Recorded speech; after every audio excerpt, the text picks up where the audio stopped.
Welcome to the Hilbert Museum. Yay. My name is Mary Platt.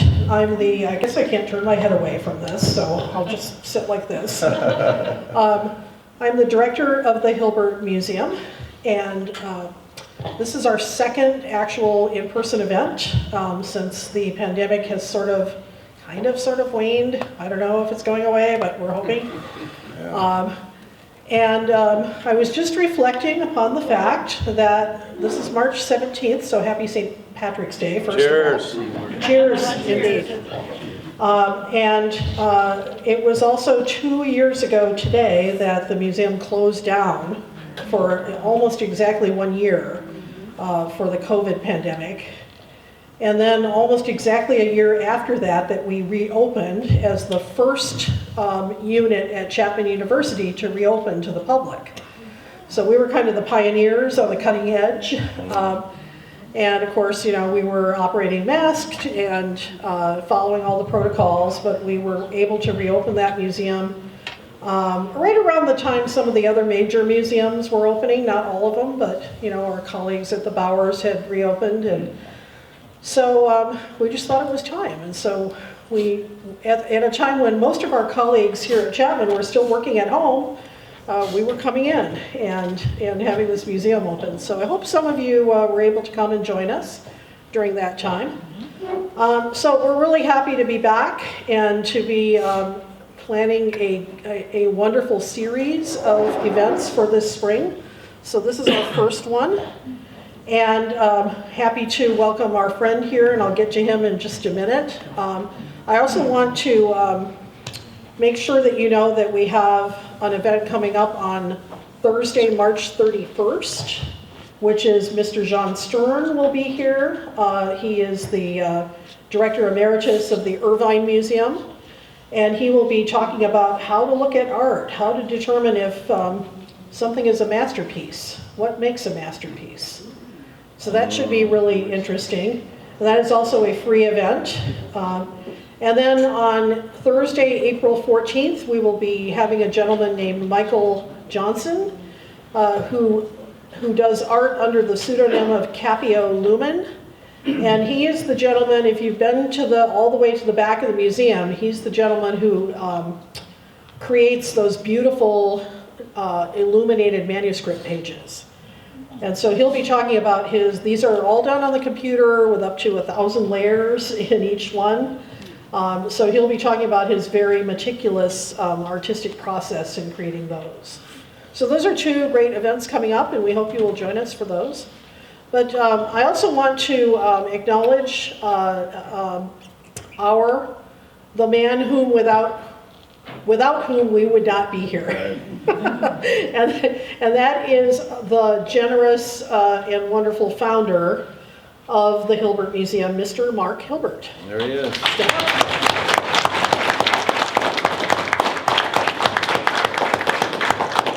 So we're always so pleased that Mark he's super active with the museum. He's at every event that we do.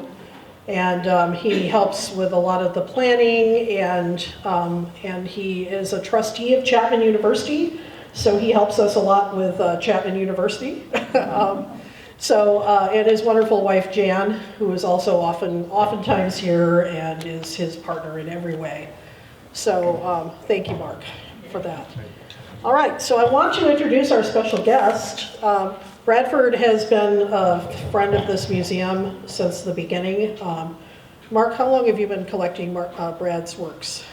Probably 15 years. Yeah, something like that. So Mark is a longtime collector of Bradford's work. And I just want to read a little from his bio. This is directly from Wikipedia. Because I've been doing a slideshow all day, so I haven't had time to write a bio. Trust Wiki. Bradford is an American multidisciplinary artist who paints portraits in oils, depictions of human drama, and paintings of everyday objects. He's also a sculptor, short filmmaker, curator, and musician. He was born in Los Angeles. You were born to a fairly artistic family. Yeah, for sure. And learned how to play the drums at age 13. and began performing in local nightclubs, schools, and churches at age 16. When he was 18, he created drawings for the album cover of his band, which was signed to Blonde Vinyl Records. He eventually performed in over a dozen rock and roll bands, including Homes of Bones. Oh, yeah. And he wrote original music, played guitar, and sang lead vocals.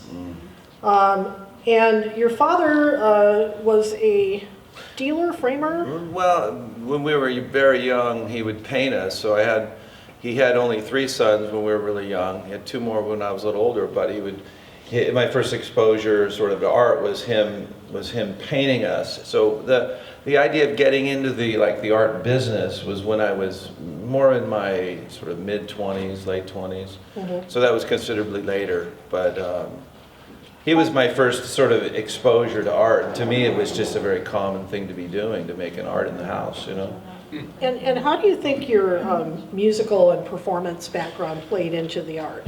Yeah, I think it was a big part. You know, it was really my first love, and you know, I saw some drums in a music store. My dad decided to rent them for me, and my mother and my brothers and my dad would endure this brutal racket, you know, from a part of the house, and so I'm so grateful to them. But just that creative process, I think, was a big catalyst for going forward, you know, creatively. So I knew I had I had the passion for it.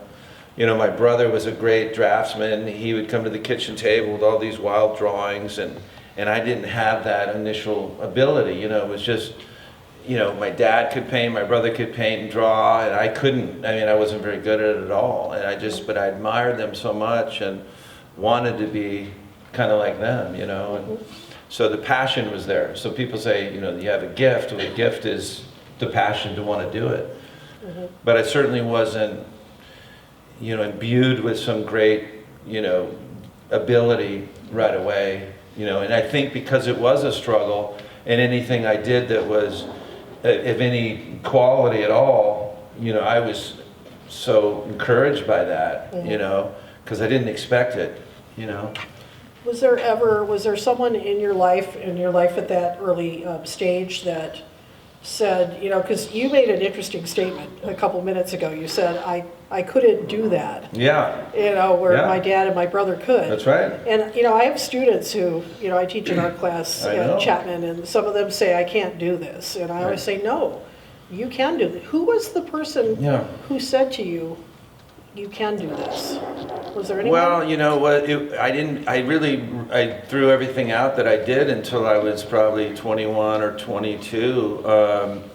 I was making stuff all the time, but I was too shy or insecure to show it to anybody. So it was always going in the trash, you know. And then my dad saw something that I finally had the nerve to show him. And because he was kind of from the old school, he was hard. He wasn't a big complimentary type of person. So when he saw this drawing that I had done, or a couple drawings I showed him, and he was really encouraging, that was like drugs to me or something, you know. I mean, we all want that, you know, affirmation from our parents. So when my dad really liked it, that was a lot for me at the moment, you know, at the time. It was encouraging. And so, you know, he would come to all our shows if we were playing clubs and all the bands we were in. He was really all the way through. Yeah, he was my biggest fan. Yeah. That's terrific. Yeah, I was really lucky to have that. I think everybody, you know, needs somebody like that. Otherwise, you're really battling uphill, like always. You know, and it might be good, but if you don't hear it, you don't know. Yeah. You know, and you need someone to sort of cheerlead you when you really, I guess you always do on some level, but you particularly when you're young and trying to do something that you really don't think you're that good at anyway, you know. So it was particularly important, yeah. That's great. Well, and so moving ahead a little bit from that, you started doing charcoal drawings of celebrities. Yep. So, well, it was more my heroes to begin with, so they happened to be celebrities or maybe not, but let's go ahead here. yeah, I mean, we're going back almost 40 years now. So I'm a kid still, but this happens to be a piece that's here in the show, that a part of the show that Mary curated wonderfully. Over in the hallway that Yeah. leads to the offices, so don't miss it. Yeah. So, I mean, I was sort of drawing already sort of professionally, if you will, even a couple years before this. And being a musician, my heroes were Hendrix and Joplin and Zeppelin and Cream, and, you know, so I would be listening to this music and drawing, you know. And because by then my dad started to get into the business a little bit, he thought, well, maybe we can contact publishers and people that can get this published. And so work was getting published very early for me in my 22, 23. So it was a pretty strange experience. It was maybe good in some ways and maybe not so good in some ways. Kind of a false sense of like what I was doing Success. being bigger than it was. It was a weird head trip somewhat, you know. And it says here you had within a few years, over 100 of your works were published and Yeah. were being sold at like Virgin megastores and Right. Tower Records, Right, places right. like that. They were shipping T-shirts to China, and you know, and there was a lot of conversations about, you know, licensing deals and you know, property rights and you know, copyrights and initially right away, and so it was as much about business as it was about being an artist, which is what drove me away from doing this. You know, by the time I was in my late 20s, I'd really had it with talking to business people. You know, I wanted to be an artist, not a guy on the phone talking to lawyers and stuff. You know, so but it was a fun ride for a while. It was certainly a privilege to be able to do it. I was very grateful that I had that opportunity. And also accountability to produce something that they were counting on for a new publication, a new poster, or whatever it was. You know, you had to. I was basically a gun for hire at a certain point. So you were working like these were done from Yeah. photos? Oh yeah, they were done from photos that the management company would send me, that were approved to be used for, you know, yeah. And so it was, there were a couple stages, because not only did you have to get that from the photographer, you had to get it from the license for whoever managed the particular individual. that paper. Yeah, so there were a couple layers to deal with. And then for a while, then you became actually an official Grammy Awards Yeah. artist, right? And what Yeah, did that was a real entail? honor. I mean, it was great to work with these people, some of my heroes personally, you know, and mostly it was to generate funds for what was called music care. So there'd be down and out musicians who happened to be great, talented musicians who fell on somewhat hard times. So we would generate, you know, at auction. That was part of it, and then I did some of their illustration and promotional stuff. But I was their go-to for about 3 years, and that's kind of when it ended. By the time that cycle had ended, I thought I really got to change what I'm doing, because I don't want to be this guy working for a big company and them telling me how they want something, and you know, it was not what I wanted to do anymore. So I went through a divorce. I went through. This was my late 20s, about 30. You know, I lost vintage cars in the house and the wife and everything. Wow. And I started in my studio just painting what I wanted to paint, friends, family, people that really truly moved me were in my personal life. And there wasn't much of a market for that, you know, right? So that just was a real, you know, change in my life. Sometimes you got to lose everything. Lose to everything, start yeah. all over. And that's what happened. I really did. I started all over, yeah. Wow. And yeah, so I mean, some of these are still available through different entities, and it's not like that died altogether, but that certainly was something I walked away from pretty cleanly in many ways. So these are real. Yeah. So let's talk about a few of the Yeah, sure. portraits. So we've got Uncle Walt here. Yeah, Uncle Walt. So by this time, this is a little later, this is 10 years later, this was just before it all sort of went a different direction. So we approached Disney and the company, and my father-in-law at the time was kind of managing things. And so just long story short, you know, we were going to do a deal with them, and then of course what they wanted up front and all this stuff was just prohibitive to really make it work for what we were doing. We were out of our depth with these guys, yeah. So the original is the only version of this that exists. We're in all the other cases that were reproductions done. That's an incredible image of Walsh. Well, thanks. And that's the only one that exists. Only one exists. It was, the image was approved by them. We went through the process, and then, when it came time to sort of monetize it, it just, But that's a minor thing that was a kind of a blip. Oh. So some people might recognize this guy happens to be in the camera right behind the thing here. So I've painted him many times. We go back many years now, Eric Minh Swenson, and we done a lot of films together. I've worked with various filmmakers on short films, but Eric and I have done some of the best work that I've done in collaboration. And this has a long story behind it, but anyway, it's just one of many portraits of Eric that I'm really proud of, and this one I'm really grateful is in the collection here. Yeah. So it's here in Mary's show here in the hall over there. Oh, good. And look at that. Okay. So that was a fun one. So sometimes you work with somebody and you feel such a connection to them that you want to paint something that will mean something. And so that was kind of a fun one that I did as a gift for Mary. He did it for me. I did it for you. That was He knew I loved Robert Downey Jr. And so it arrived here close to my birthday. That's right.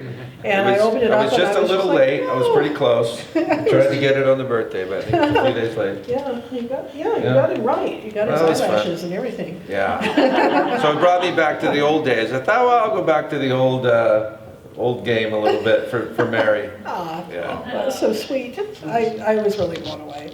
Yeah. Oh, and here's a young lady you may not know, but Oh yeah, that's the most recent, I think, in the show, if not the most recent one. So this is Mark Hilbert's granddaughter. And I don't really want to take on commissions these days because it kind of, like I said, goes back to the old days. I want to paint when I want to paint, typical artist. And certainly when it comes to portraits, it's a very tricky bit of business because everybody sees themselves different.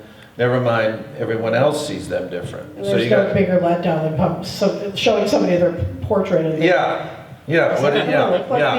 I've been there, believe me. So I have, and so as many years as I've been doing this, we're going on 40. I've kind of experienced most of the things you could with portraits, and there was a time when I wanted to do commission portraits.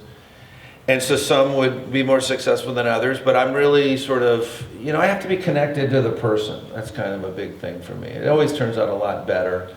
There are exceptions to that I think someone is going to, somebody I picked to draw or paint is going to have such an impact on the people that follow the work that it's worth doing that. Like Frida, it'd be an example where all of the work here are people I know and their friends, except for Frida, would be the only exception. So here's a wonderful California artist. Oh, there's one I'm super proud of as well. And so Tony was a great guy. Some people think he was the most important artist to ever come from Orange County. I wouldn't argue with that. Just a huge influence, international, artist. In all the major museum collections, the Whitney. I mean, he's had major shows. He was roommates with Bruce Nauman. If anybody knows the great Bruce Nauman, I mean, talk about a guy who influenced everybody. So anyway, Tony let me into his little world there 20 years ago, and I was always grateful for that. He taught at UCI. He told me a little quick story as he was leaving his studio one day. I was painting him from life, and he said, I just want to apologize to you because when we were at UCI, we didn't believe in teaching drawing and painting. It was so contemporary based. It was so, so sort of esoteric in its teaching that we did not teach painting and drawing. So a couple guys that you'd studied from, I taught, and I didn't give them those tools. So I don't know how you figured it out. I said, well, I had other people. But it was a weird realization. But Tony was great. I did a film on Tony that's on my website called Truth and Beauty. That's based on one of his best teachers, Tom Dowling.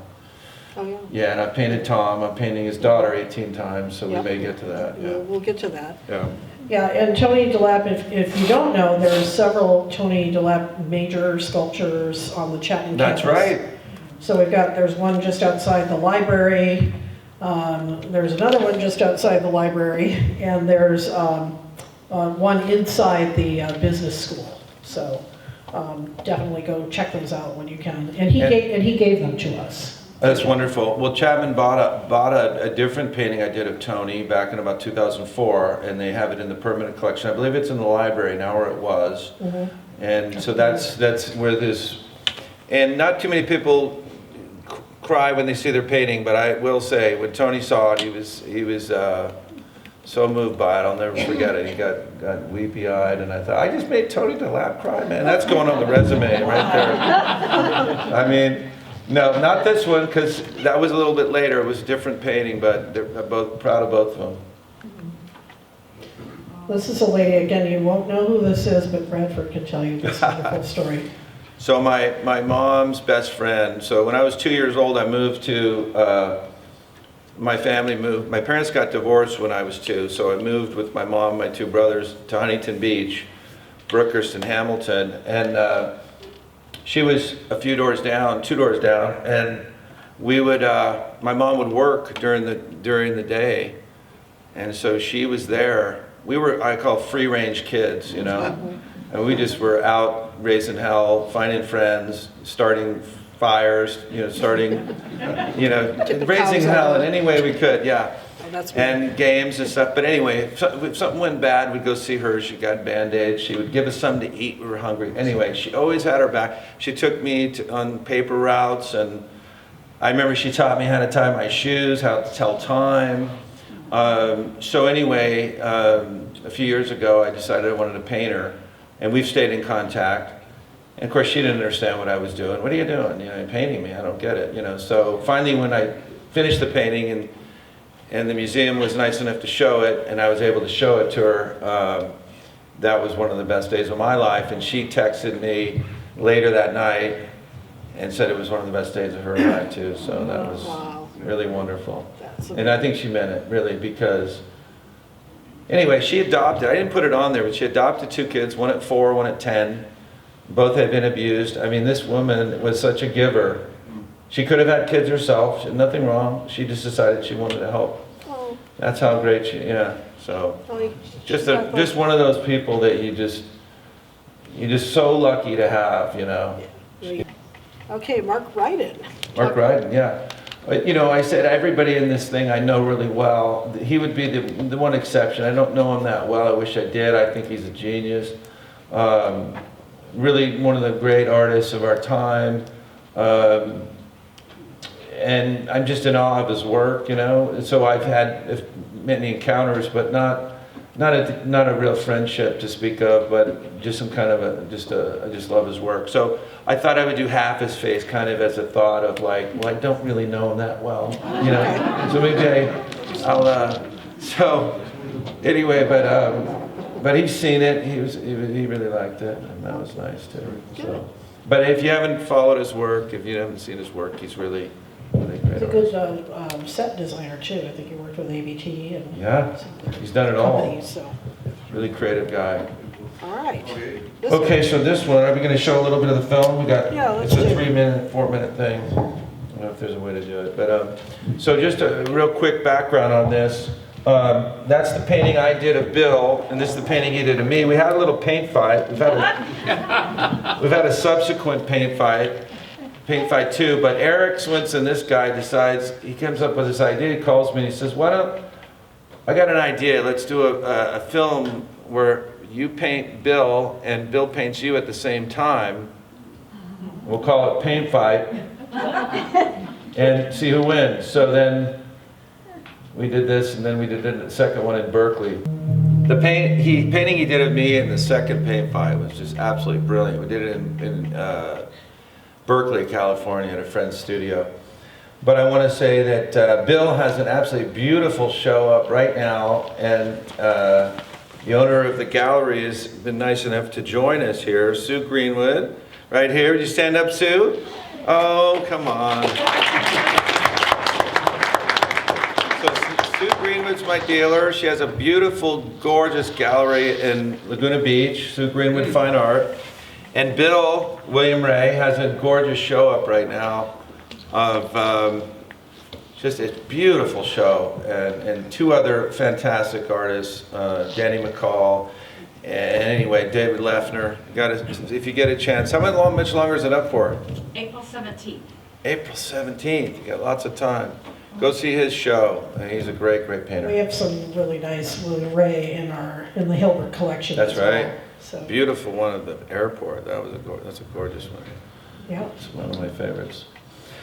So Lynn Folks, a big hero. He had a beautiful show at the Hammer Museum a few years back. I told him it was the greatest, show by a living artist I had ever seen. I really meant it. Until I would put it in the same par with Kerry James Marshall, who had a show at MoCA a couple of years after. I mean, for me, that was, it's personal. But Lynn is an institution. He's an amazing guy, part of just a history of art that this goes back, way back. It'd be too long to get into, but I love that piece.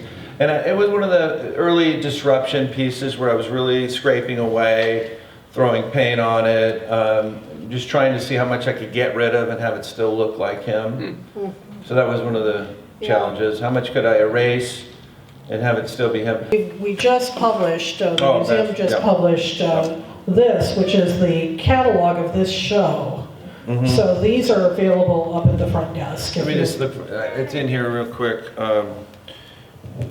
The progression. So anyway, sometimes it's fun to show the progress of a painting. So this gives you an idea of the steps, So that's in the book. I'm glad they included this on this painting. So talk about the various ways that you work with paint and you sort of erase and fool around with edges. Yeah, edges, a big thing. So, we all look, when we look at the world, we're looking at mostly out of focus images. We only really see what's right in front of us in focus. So we don't really realize that all this peripheral gets more out of focus as it gets further away. So mostly what we're looking at is out of focus. And I work with that principle of the way the natural eye sees things by varying the edge quality. So there's hard edge, soft edge, lost edge, and I'm always playing with edges to try to create more of a sense of, the way the natural eye sees things. And then I take it even further beyond that, where I'm losing even more than just the typical edges you might see in a Sargent or somebody. Sargent was the master of edges. Oh yeah. And you'd have to really study his paintings, like I know you have, Mary, with your experience. So, the great painters, Zorans and whoever you want to pick, even Rembrandt, they knew their edges. That separated them in many ways from a lot of the other painters. Yeah, and I think some of these paintings even, I think, take it beyond like how the eye will see. It does. Yeah. And you're kind of almost taking it into the realm of memory. Yeah. Like how sure. the mind remembers something. And so it's a little misty, kind of in the fog. Yep. We'll get to some of those in a little bit. Okay. But let's see what's next here. Oh, Jody. Oh, Jody, yeah. Gosh, some of the paintings I do just paint themselves, it's so easy, it just happens, I feel like just the vehicle that painted it that anyone could, but this one was such a battle. I mean, the smile on this one, so it's again, back to smiles. They're really hard to get in paint. A little bit off here, a little bit off there, it looks really weird or scary or, can really, can go bad really easily. So, no, this was great. She's a fantastic painter. Fantastic lady, wonderful artist, and it was really fun to paint her, but it was one I almost gave up on many times. And there's times when you just give up, goes in the trash bin, gets painted over sometimes, but usually just, there's a lot of fails for every one that you see that works, let me tell you. Yeah, you gotta fail. Big time. So Dave and Julie have been friends for many years. Dave went to school with me back many years ago in the 90s, and his wife was working at the I don't even think she was at the Bowers yet, but Julie Pearlin-Lee is now the director of the Laguna Art Museum, and so they've been good friends, and I did this series, and the first one I had to call Expectations, not only because she's pregnant, but because I had big hopes for them, I thought this is a couple that's going to do great things in the art world. And David runs the Coastline College Art Gallery. He's a fantastic artist. I'll be doing a workshop there in the summer that he's going to be running. And so I've stayed good friends with him. I've done the second one, which they own, when they were in Catalina, and she was the director of the Catalina Island Museum. I did a painting of them, kind of a more updated one with Alistair Bourne, and with I can't remember his daughter's name at the moment. But this painting was, you know, the chair signifying the human to come, and I say, you know, any person that can go in a room as one person and come out as two, that's magic. Pretty miraculous. And so she's Superwoman in my view. And then just to mention the bottles in the back, the comment on Morandi and the vessels. Oh. So and he's reading a book on Morandi, which has to do with vessels, and she's a sacred vessel of life, you know. So there was a few things happening. Mr. Bacardi's been a wonderful, similar to DeLapp, you know, Mr. DeLapp. Don is still with us. He's 84. Tony has gone on ahead of us, but Don has, you know, I brought some paintings. We had a mutual friend who said, oh, you know, you might want to see this kid. You know, I brought over some stuff many years ago and showed him some things. And I put 4 or 5 paintings out, and he told me what he liked. And then he said, what are you doing this afternoon? Never crossed my mind, I swear. Wow. So what are you doing this afternoon? Well, I don't know. Why? You know, he says, well, I like to paint. He ended to pay me 3 times that night. Oh my gosh. And this guy's painted from life, you know, every movie star you can imagine, and all the great artists, Dali and Dievenkorn and Freud, and all from life. He has a great story about Dali kind of torturing him when he was a little kid, you know, making him suffer, painting in a hotel lobby with everybody watching when he was a kid. But great hero of mine, Yeah. great hero. And, you know, we should point out too, his partner was Christopher Isherwood. The great Christopher Isherwood. Who's, you know, you might know him. His stories were the basis for Cabaret. Yeah, the Berlin music. Stories. Yeah, Berlin Stories was the basis for Cabaret. He wrote A Single Man. It starred, oh gosh, now his name jumped out of my head, but a great movie. Colin Firth starred in it. But Isherwood was a giant. He was an international giant. Don was 30 years younger. And they were, and people said, oh, you know, this older man must have taken advantage of it. He said, and the kid loved every minute of it. He said, you know, didn't take advantage of me at all. Anyway, he was a real pioneer in the queer world. He says, we were gay, we were queer. You know, I was like, okay, well, that's fine. Is that a real chair? That's not a fantasy chair. No, it's a real chair. It was in his studio, And he sit like that. huh? Yeah, he would sit like that. He'd wear those sandals, and that was a day he had painted me, and I had done some drawings, and you know, I did that from some pictures and some drawings I took. It was on his balcony.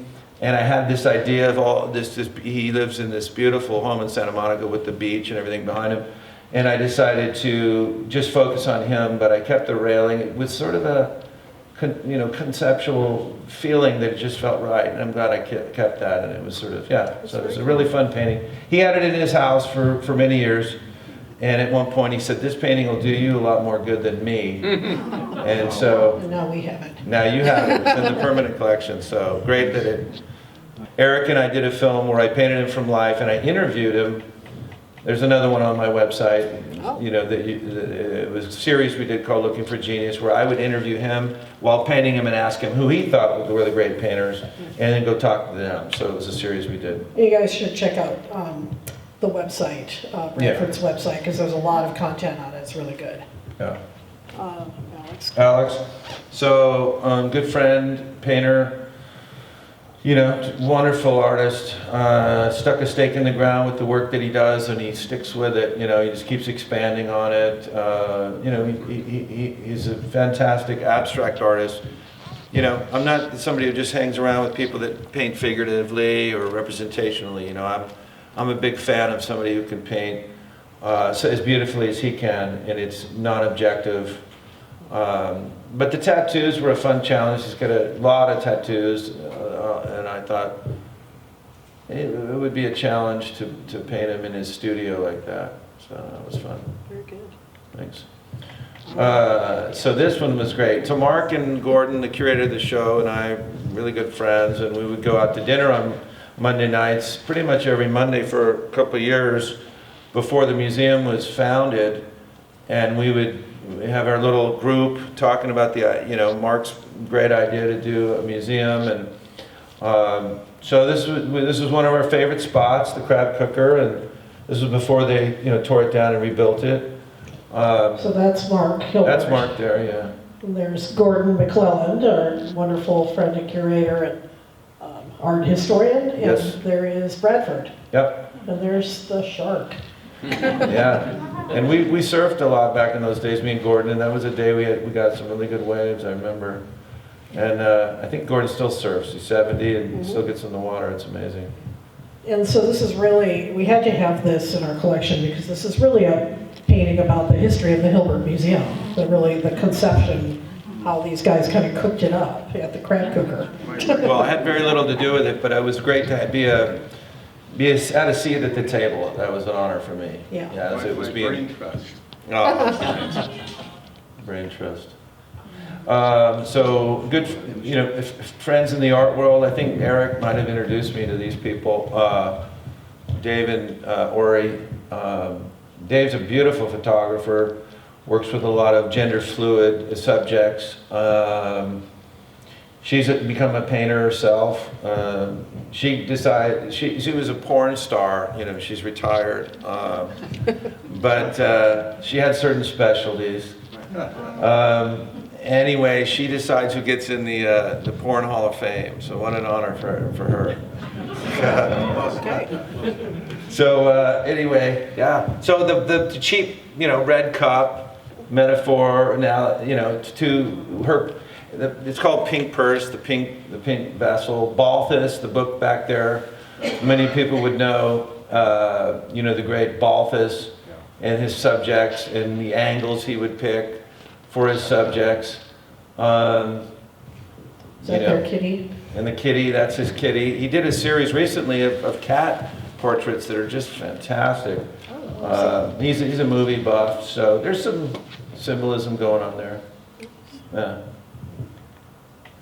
So when I was just before high school, these were a couple of my best friends. The boy on the far left was my best friend in high school, and then the boy in the middle was my best friend before high school. Taught me how to play drums. That's Rocco Sinisi. I remember going across the street from where I lived, and there was a band playing, and they'd play at the Golden Bear, and they happened to be a fairly successful band. They happened to be across the street from me, so I'd go across the street and listen to Rocco play. He was a few years older, and he had a massive steel drum set.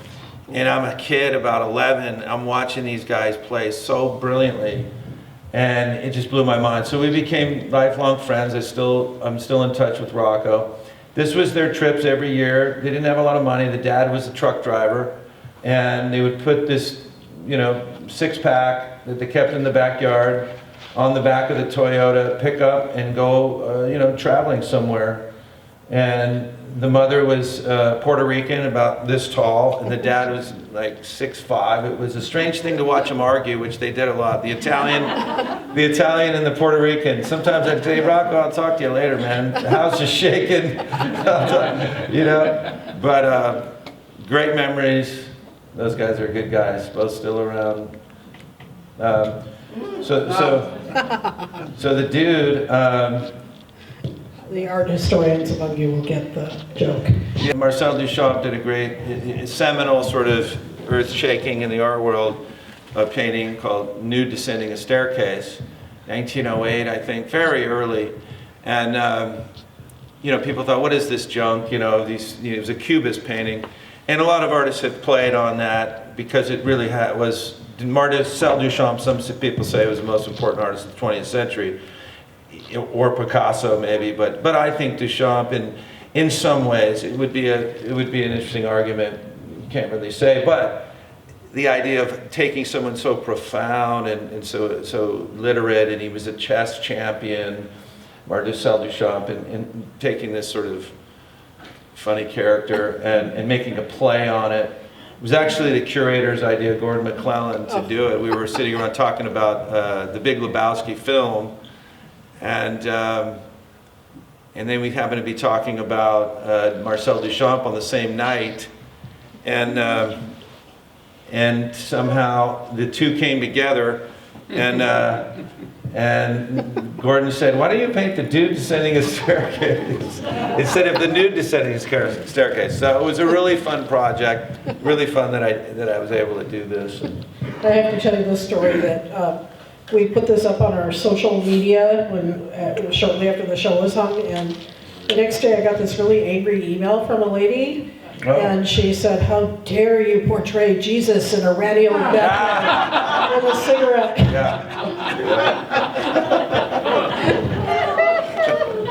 Okay. Yeah, you can't please them all, man. Don't try. Don't even try. My cousin, who just happens to be coming out in about 2 weeks, staying in our house, that's her there, Jennifer Hirschberger. My mother's maiden name is Hirschberger, and she's a great historian of our lineage, and German and Amish on my mom's side. And my Uncle Don there with his daughter, we just lost Uncle Don. He was 95, and this was his car, and there was a picture of them on the side of the road with the car, and I thought, I'm just gonna play with it. And she saw it, and why is there a plane in the sky and a deer in the lawn? And I said, the sky looked like it needed something, and the grass looked empty. I put a deer in it, you know. It wasn't anything. It was just to have fun. And she said, "It looks like the plane's going to crash or something." And I said, "Yeah, I don't know. It was so idyllic. I wanted this counterpoint, you know." Yeah, it's and a she little said, push "It's a pull. little bit of a tension in this counterpoint." And she said, "You know, we grew up." Because they were in Indianapolis at the time when they grew up, and there was an airport right nearby, so I didn't know that. Oh. And you know, if you live near an airport, they do come down that road. Pretty low. So I had a girlfriend in 5th grade named Nicole Urzua, and it was my first girlfriend. You know, we didn't do anything or go anywhere, but we knew, you know. And when she was a little older, you know, they put this above ground pool in down the street, and we would go, again, free range kids, so we would just go to the neighbor's house, and we found all the neighbors, you know, they had something cool going on, and so our older sister Susan, and then Clay in the middle was a real troublemaker, and he got me into my worst trouble as a kid. I'm not going to relive it now, but he was an instigator of trouble, we'll say. And so this was just based on a memory I had of, you know, times in their backyard. Yeah.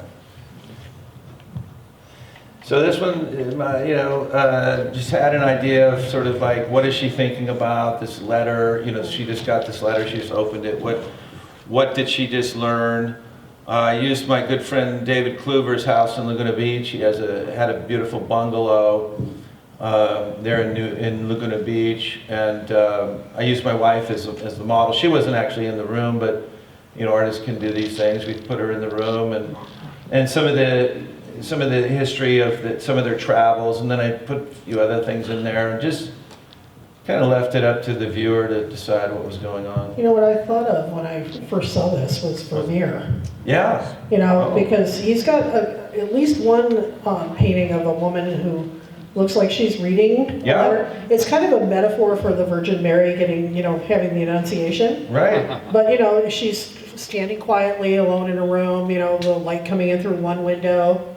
Leave it to the art historian to So I come just up with that. wondered if you might have that in your head, but maybe Can't say I subconsciously. did, no. Maybe subconsciously, very, very possible. I'm a huge Vermeer fan, Yeah. and that's gotten into the subconscious without a doubt. But I'm painting this girl named Claire 18 times. Started 17 years ago, and this is number 11. They have 11 and 16. And my good friend Tom Dowling, you know, I took painting classes with Tom, and he was like a mentor in many ways, introducing me to the finer points of the art world, you know. And he was not so much a nuts and bolts teacher, but he would reference something I was doing and say, "Oh, this looks like this." Taught me about a lot of things. Anyway, I decided as a way to mark time and as a way to stay connected, I would paint his daughter once every year for 18 years. Wow. So I'm almost done, one more year. It's like that 7-Up movie. Yeah, right, right. That's cool. So actually, there's many more than the 18 I'm doing. I mean, there's lots of drawings and studies you can move on, but I mean, there's just, as it turns out, I've done far more than just one a year because of a lot of studies and things. So this is her at 11, and then we've Yep. got her at 16 coming up. Yeah. And so this is my dad, my big brother, and my little brother Mark, and me on the right there in blue.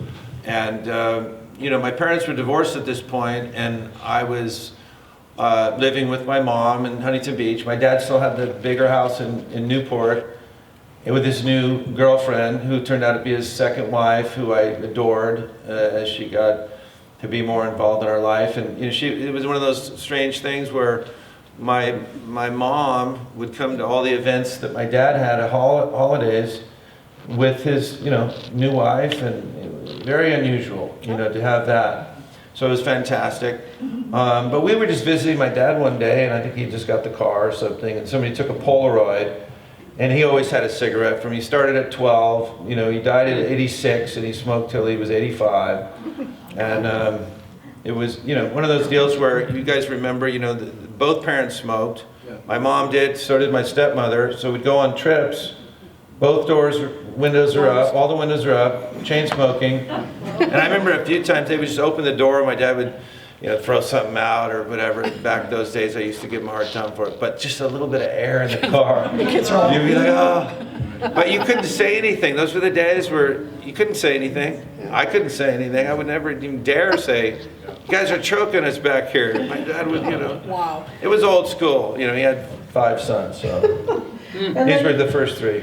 And then looking at this, this is one of the ones where it really struck me that, the way Yep. that you've diffused the Yep. paint is Yep. kind of like almost a function of it being an old memory. An old memory, and also a comment on the Polaroid, because the Polaroid would get like that if you shook it or whatever. Oh, It was yeah. a bit disrupted, but exactly, it's a memory as much as as anything. And yeah, that can go on. So this one is my family. My wife comes from a family of Mormons, and that's the temple, the Moroni in Newport Beach. That's my fantastic mother-in-law, Glade, who I just adore, and I adore my father-in-law too. Anyway, so this was a moment where my daughter could fit in the doorway, and I thought, I got to do something, because she kept doing that. And I thought, a year ago she couldn't have fit, and a year later, I'm not so sure now she could definitely not fit. And that's my daughter Sarah in the pink dress and the glasses, and then my daughter Monet. I have 3 daughters. In the painting there on the right, and then, the rabbit procreation, grandma sort of running things like she does, and which is great, and the metronome to mark time. And I grew up with a clock like that, so it's another reference to time. The old Starburst clocks, So when I was a little kid, that was important, going there. It wasn't that crowded, and it was just such an influence. And then as I got older, my wife was obsessed with Disneyland, and I went too much because my daughter wanted to go all the time, and because we're so close, and I got kind of turned off by all the commercialism, and it got to be a little bit of a thing for me. But then I kind of just got over all that. Everybody was having fun. So I love it again, and this was sort of my second round of loving the place, but I thought, I want to paint it the way I first remember it. This is even a little before me, but it felt more right, like it felt more like the memory somehow. Maybe when I was very, born in '63, so. But this sign is not there anymore. Yeah. This is the old I sign. don't think it is, yeah. But there's the Matterhorn looming in back. Yeah. So this is a real example of edges, a lot of lost edges. How many edges can I lose and it still look like the form, So there's a lot of things that just dissolve. Yeah. And, I feel sorry for anyone who, when we were kids, or we were in late teens, early 20s, who was having the party on the block, It was always like, it was a band, and that's just what we did, who had a party, and we'd go to it. And I played in a lot of party bands, just having a great time. But I feel sorry for someone who's never been to a 3K party, you know, with a band playing. I mean, that was fucking fun, man. And anyway, but it was always a moment when the cops showed up, you know. It was always, the cops are here, you know. Put away whatever, the scale and God knows what, you know. So when I was about 15, my dad had a friend named William Gilpin, who was a painter, and I remember I would go to the Newport Country Club, which we didn't belong to, but this friend of his did. And there would be the founder of Bob's Big Boy, Bob, I forget his last name, but... Is it Wyatt? Yeah, that sounds right. Yeah. And I remember watching him play cards and some different stuff. So I got to meet him and talk to him a little bit. I was kind of blown away because we went to Bob's, you know, as a kid, right? So, I don't know, I just, you know, wanted to have a little fun with that. And then, you know, the same kind of thing. Just, you know, iconic, historic sort of iconography that gets into your subconscious somewhere. Oh, You know? right. I wonder what he would say, you know, about What's World going on Now, right? What would be the front of Mad magazine? WTF. Yeah, yeah, exactly. I used to think, you know, Mad Magazine was for boys, but I grew up reading Mad Yeah, Magazine. well, you would have. It's- Yeah. It was just, you know, I mean, for all that it was put down, it was Yeah. quite a smart publication. Oh, indeed. Smart Very ass, but- sophisticated. Yeah, smart ass. There you go. Yeah, so I paint sort of old books, you know, vintage Pulp Fiction books, and I enjoy sort of, you know, the little stories they tell. You know, so I've done a series of them, and they're just so quirky and odd and weird. This one's not so weird; it's more, it's an old memory. Yeah. So yeah, kind of you know, same thing here, just sort of. I love the pink color of this. Yeah, I want it. yeah, that's fun. And so my dad, you know, he grew up in New Jersey. They had a business. My grandparents had a shop called Salamon Sweet Shop, and my dad worked at the counter, and he sold just. He would tell me about the customers that would come in, the prostitutes that would be out front trying to get work, and he's a kid, you know, chatting up the prostitutes and stuff.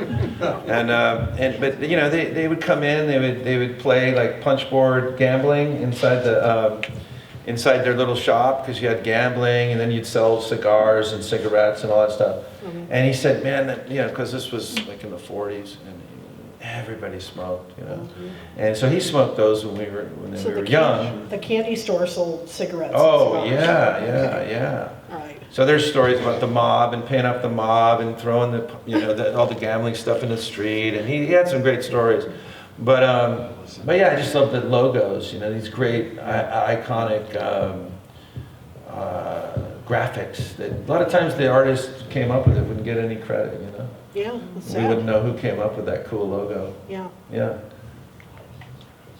So one of my first artistic memories was being a kid, and it was kindergarten. My mom saw I was bored. I said, "What can I do?" She said, "Why don't you make a costume for Halloween? It's coming up." So I put foil around the boxes. I walked around the little parade that you do when you're in Oh, kindergarten for the parade, and my mom filmed it on Super 8. And I watched that, me as a robot. I thought, I made that. That's really a trip. It was one of my first. I thought, I want to make stuff. That's what I want to do as much as Okay. possible. I want to make stuff. So I think the connection to the robots I do, you know, Oh, that's probably nice. came from that. Yeah, he's done quite a few robots. They're all very, very cool. I've had fun with that. There's a robot. Yeah, there it is. Well, I mean, that sort of culturally changed the game in a lot of ways. I mean, such a, you know, and then Disney buys them, and it's like, you know, it's just amazing how it keeps Yeah. going. And then his partner here, of course. Yeah, yeah. I think Archie was maybe the smarter partner of the. Yeah, right. This guy was, no, you know. Yeah. Well, you would know more about the culture. My girls are so into it. I'm kind of a amateur when it comes to that. But to me, it was about surfaces, like challenging myself to paint various surfaces and just trying to tell a believable two-dimensional lie, you know, with paint. And that's always fun. Two-dimensional lie. Yeah. Yeah. Try it when the Boy Scouts or, you know, the first graders come in explaining this. Yeah. I just kind of walk by quickly. Yeah. Well, it was a great marketing idea, you know, we surfed and we loved, you know, we pour wax on our board by melting the candles. And then, you know, in about 70, I don't know, mid 70s, maybe late 70s, this came out. And it smelled great and all these different flavors and smells and stuff. And it worked good too, you know, for your board. So it's so much easier. And again, just a fantastic, I'm into ellipses. I put them in my work wherever I can. And so, you know, how ellipses change depending on perspective and depth and all stuff.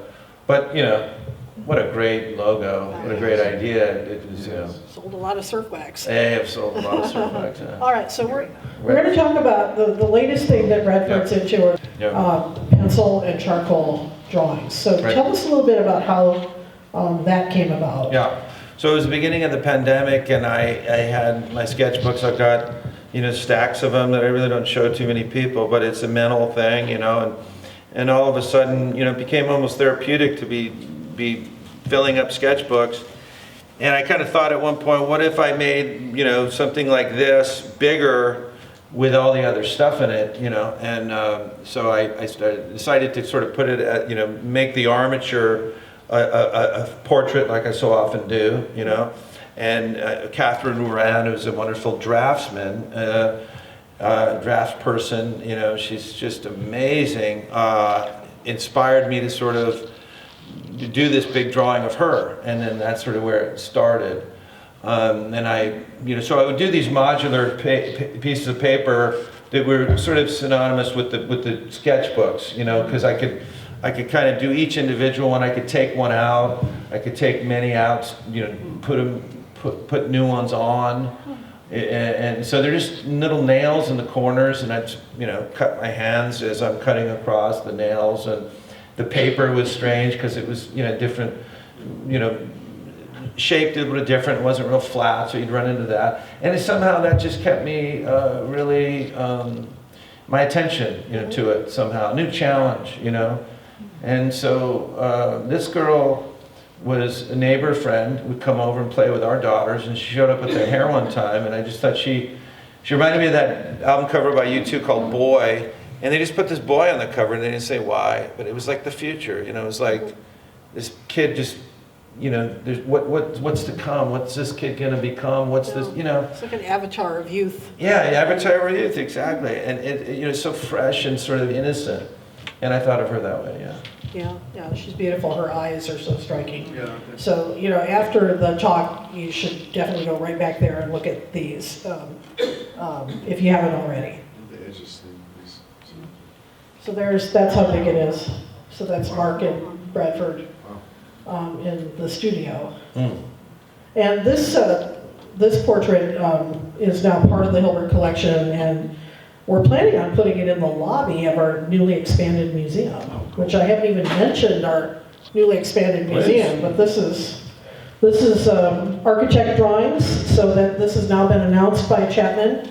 The architects are Johnston Markley of Los Angeles, and we are staying in this building, but we are expanding into the building next door, which is the current dance building.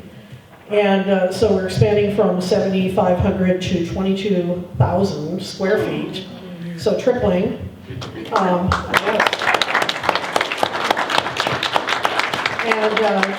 So just in the immediate future, our last day here for 2022 is going to be May 7th this year.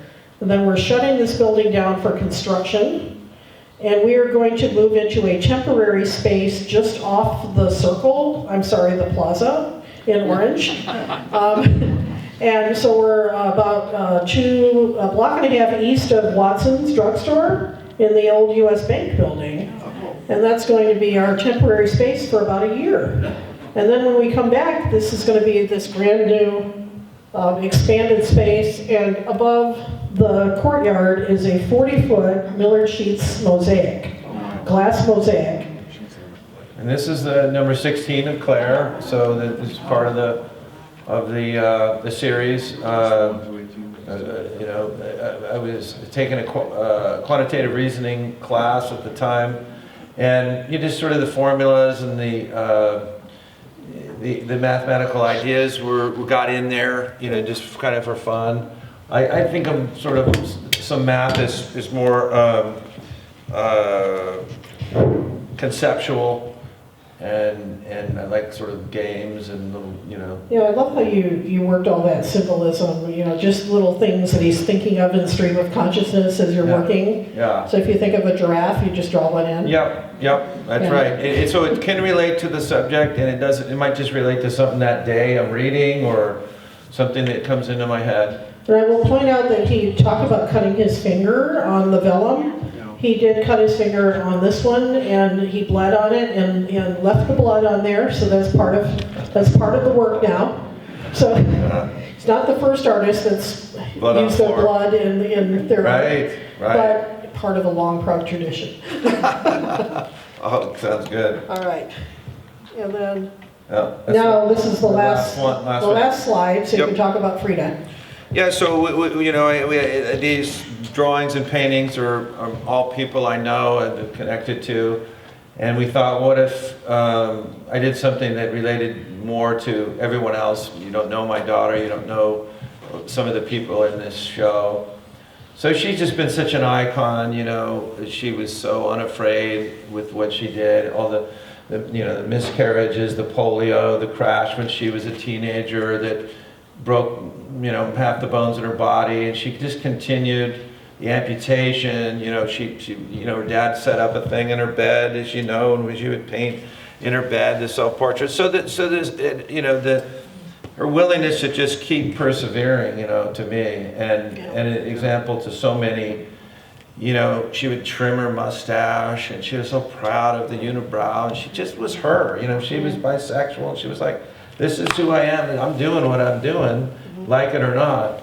And I think she was a hero to many that didn't worry about social norms as much, you know, and then of course Diego Rivera and all that. So it was just a lot of material to work from, and I've been working on this at the museum now for several trips here, you know, while people were here. I thought I would just feel that energy from the people here and see how that changes it, but we're getting close to being done on it. I'm going to add some more stuff, but we're getting there on it now.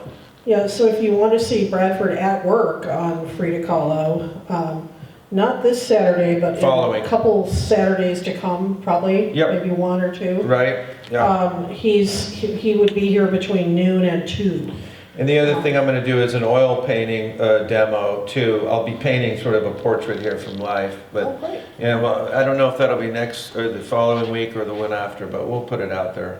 Fantastic. Yeah, So because lots- there's a lot of oil paintings here, so I thought I would do a little demo of that. I love it, Okay. and I think people will love it when they come see it.